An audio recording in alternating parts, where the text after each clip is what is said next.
പ്രിയ സുഹൃത്തുക്കളെ, ഞാൻ നിൽക്കുന്ന നമ്മുടെ മലപ്പുറം ജില്ലയിലെ കൊളപ്പുറത്തിൻ്റെയും കക്കാടിൻ്റെയും ഇടയിലുള്ള കൂരിയാട് എന്ന് പറഞ്ഞ സ്ഥലത്താണ്. നിങ്ങളെല്ലാവരും ഇത് കണ്ടിട്ടുണ്ടായിരിക്കും. എങ്കിലും ഇത് നേരിട്ട് അനുഭവസ്ഥൻ എന്നുള്ള സ്ഥിതിക്ക് ഞാൻ ഈ ഒരു വീഡിയോ ചെയ്യാം. ഞാൻ വീഡിയോ ചെയ്തിട്ട് കുറേ ആയി. പിന്നെ ചില സാങ്കേതിക കാരണങ്ങളോ വീഡിയോ ഇടാറില്ല. അപ്പോൾ ഈ വീഡിയോ കണ്ടിട്ട് എല്ലാവരും സപ്പോർട്ട് ചെയ്യുമെന്ന് വിചാരിക്കുന്നു. ഇത് പറയാനുള്ള കാരണം നമ്മുടെ ഈ എല്ലാവരും മറ്റേ വീഡിയോ കണ്ടിട്ടുണ്ടായിരിക്കും, ടി വിയിലും അങ്ങനെയൊക്കെ ആയിട്ട് വാർത്ത കണ്ടിട്ടുണ്ടായിരിക്കും.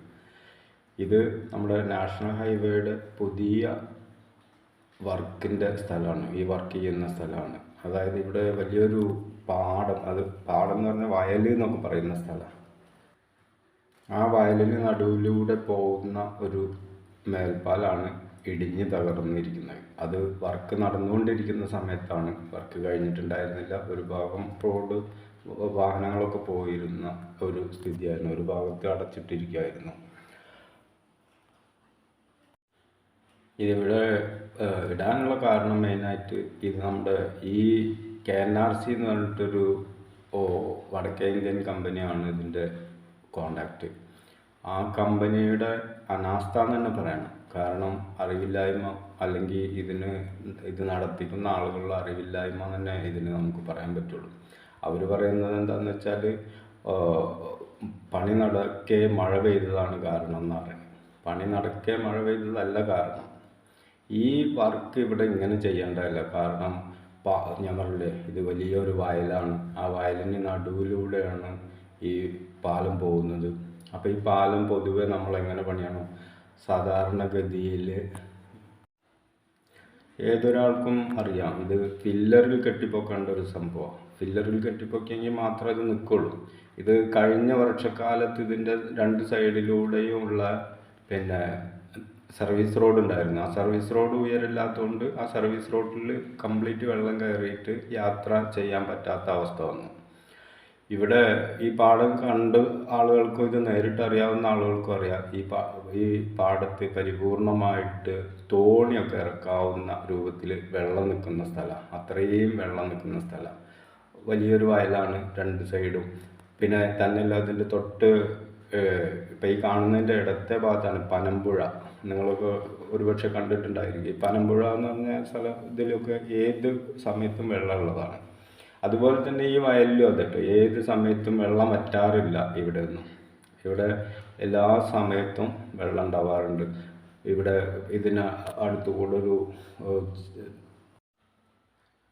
ഒരു തോട് പോകുന്നുണ്ട്. ആ തോട്ടിലൊക്കെ എപ്പോഴും വെള്ളം ഉണ്ടാവുന്നതാണ്. ഇവിടെ ഭാഗ്യവശാൽ സംഭവിച്ച ഒരൊറ്റ കാര്യം ആണ് നല്ലതായിട്ടുള്ളൂ. കാരണം ആളുകൾക്കൊന്നും അപകടം പറ്റാതെ രക്ഷപ്പെട്ടു. പകല് വർക്ക് നടന്നുകൊണ്ടിരിക്കുന്ന സമയത്തായിരുന്നു ഇത് ഇടിഞ്ഞ് ചാടിയത്. ഇതിൻ്റെ കോഴിക്കോട് നിന്ന് വളാഞ്ചേരി അല്ലെങ്കിൽ കോഴിക്കോട് നിന്ന് തൃശ്ശൂരിലേക്ക് വരുന്ന സർവീസ് റോഡിൻ്റെ ഭാഗത്തേക്കാണ് ഇത് ഇടിഞ്ഞിറങ്ങുന്നത് കേട്ടോ. ആ ഭാഗമാണ് ഈ കാണുന്നത്. ആ ഭാഗത്തേക്ക് ഇടിയാൻ മറ്റൊരു സാഹചര്യം കൂടി ഉണ്ട്. ഇവർ വർക്ക് നടക്കുന്നതിൻ്റെ ഇടയിൽ ഈ സർവീസ് റോഡിൻ്റെ സൈഡ് വാള് ഒന്ന് പാടത്തേക്ക് ഇങ്ങനെ ചെറുതായിട്ട് തള്ളിയതുപോലെ ഒരു ഗ്യാപ്പൊക്കെ ഉണ്ടായിരുന്നു. ആ ഗ്യാപ്പൊക്കെ ഇവർ ഇങ്ങനെ നിരന്തരം അടച്ചുകൊണ്ടിരിക്കാറാണ് പതിവ്. അങ്ങനെ ഒരു ദിവസം ഇതിന് സൈഡിലൂടെ എന്തോ ഒരു മിശ്രിതം, ഒരു ദിവസമല്ല 2 ദിവസം ഒരു ലോറിയിൽ കൊണ്ടുവന്നിട്ട് എന്തോ ഒരു മിശ്രിതം, അതോ ഇനി വെറും വെള്ളമായിരിക്കാൻ സാധ്യതയില്ല, നമുക്ക് കാണുമ്പോൾ വെള്ളമാണെന്നാണ് തോന്നുക. ഇതിൻ്റെ ഗ്യാപ്പിലൂടെ 2 ദിവസം ഇതിൻ്റെ 2 സൈഡിലൂടെ, അതായത് ഈ സർവീസ് റോഡിൻ്റെ സൈഡ് വാളിൻ്റെ സൈഡ് ഗ്യാപ്പിലൂടെ 2 ദിവസമായിട്ട് ചെറിയ ഓസിലൂടെ പമ്പ് ചെയ്തുകൊണ്ടേയിരിക്കുകയായിരുന്നു. ആ 2ാമത്തെ ദിവസമാണ് ഈ പാലം ഇങ്ങനെ ഇടിഞ്ഞു പോയത്. തന്നെയല്ല, ഇവിടെ മഴയും പെയ്തിരുന്നു. അപ്പോൾ ഈ മഴയും ഒരു കാരണം, മഴ ഒരു കാരണം എന്ന് നമുക്ക് ഒരിക്കലും പറയാൻ പറ്റില്ല. കാരണം ഒരു മഴയല്ല, എത്രയോ മഴയെ അതിജീവിക്കേണ്ടതാണ് നമുക്ക് ഈ പാലം. അപ്പോൾ ഒരു മഴ പെയ്തപ്പോൾ തന്നെ അത് പൊളിഞ്ഞു പോയി എന്ന് പറഞ്ഞാൽ അതിൽ ഒരു ന്യായവും നമുക്ക് കാണാൻ കഴിയില്ല. പിന്നെ അതിൻ്റെ ഏറ്റവും വലിയ കാര്യം എന്താണെന്ന് വെച്ചാൽ, ഈ വടക്കേ ഇന്ത്യൻ കമ്പനികളാണ്. അവരുടെ എൻജിനീയറിംഗ് ഒക്കെ എത്രത്തോളം മികവുറ്റതാണെന്നൊന്നും നമുക്കിനി മുന്നോട്ട് കണ്ടറിഞ്ഞേ പറ്റൂ. തന്നെയല്ല, ഇവർ ഈ പാലം പണി നടന്നുകൊണ്ടിരിക്കുന്നത് കൊണ്ടാണ് പൊളിഞ്ഞത് എന്ന് പറയുന്നുണ്ട്. പക്ഷെ നമ്മുടെ കക്കാട് കക്കാടല്ല കേട്ടോ, നമ്മുടെ തലപ്പാറ ഇതേപോലെ തന്നെ പാടത്തുനിന്ന് കയറുന്ന ഭാഗം റോഡ് പരിപൂർണമായിട്ട് പൊട്ടി കൊണ്ടിട്ടാണ് നിൽക്കുന്നത്. അത് തലപ്പാറത്തെ നമുക്ക് കാണാം. പിന്നെ തന്നെയല്ല, നമ്മൾ ഗംഭീരമായി ചിന്തിക്കേണ്ട ഒരു കാര്യമുണ്ട്. നമുക്ക് ഈ ഒരു വർഷക്കാലം പരിപൂർണമായിട്ട് കഴിഞ്ഞു പോയെങ്കിലേ നമുക്ക് ഇവരുടെ ഈ റോഡ് എന്ന് പറയാൻ പറ്റുള്ളൂ.